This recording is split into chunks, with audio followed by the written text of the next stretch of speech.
The year was 1962, and Alcatraz prison stood like a fortress in the middle of San Francisco Bay. Known as The Rock, it was the place where the most dangerous criminals in America were sent, the men no other prison could hold. The icy waters, the swirling tides, and the razor-sharp security made escape seem impossible. But on the night of June 11, 1962, three men decided to prove the world wrong. Frank Morris was no ordinary prisoner. Brilliant, resourceful, and with an IQ higher than most college students, he had spent his life in and out of prisons. What set him apart was not just his criminal record, but his sharp mind and determination. When Morris arrived at Alcatraz, he quickly realized that brute force would never set him free. Only intelligence, patience, and careful planning could.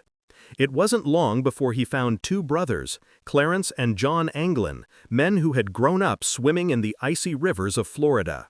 They were skilled, tough, and willing to risk everything for freedom. Together, they began to design one of the most daring escape plans in American history. Alcatraz cells were small and plain, with steel bars in the front and thick concrete walls on every side.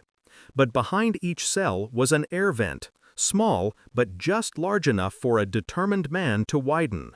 Morris and the Anglins used stolen spoons from the prison cafeteria, sharpening them against the floor until they became crude digging tools. Night after night, while the prison echoed with silence, they chipped away at the concrete walls around the vents.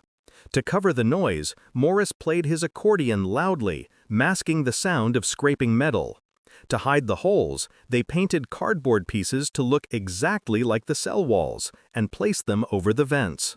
Guards walked past daily, never noticing the deception.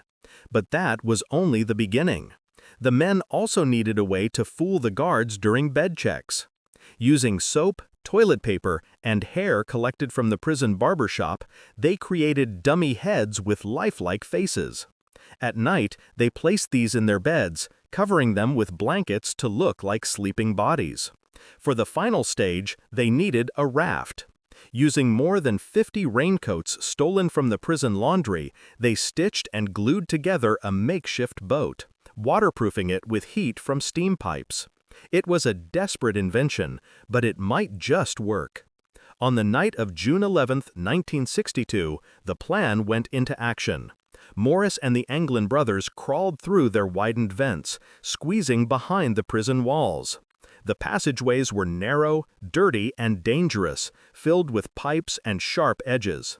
Slowly, they climbed up to the prison roof. The cold wind from the bay hit them hard, but they kept moving. Carefully, they made their way across the rooftop, then down a drain pipe, and finally to the ground near the shoreline. There, hidden from the searchlights, they carried their homemade raft. The waves were fierce, the water freezing, but they had no choice.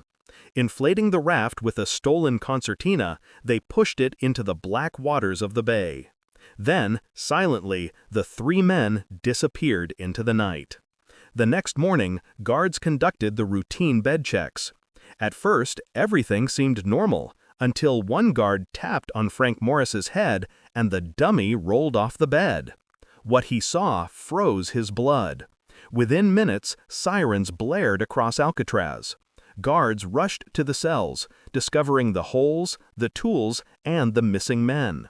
The FBI, Coast Guard, and local police began one of the largest manhunts in American history. Helicopters scoured the bay, boats searched the waters, and agents combed every inch of the shoreline.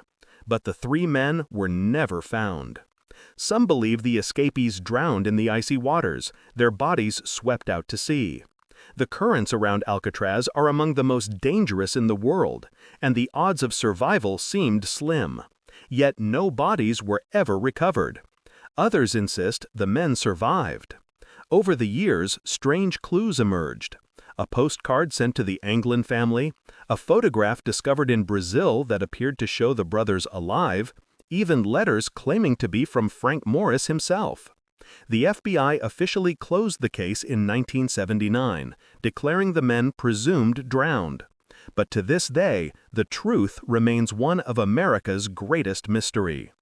The daring Alcatraz escape became legendary, inspiring books, documentaries, and even Hollywood films. For many, it wasn't just a story of crime, it was a story of human determination, courage, and the relentless desire for freedom. Standing today on the shores of San Francisco Bay, you can still see Alcatraz rising in the distance. The prison is now a museum, visited by thousands each year.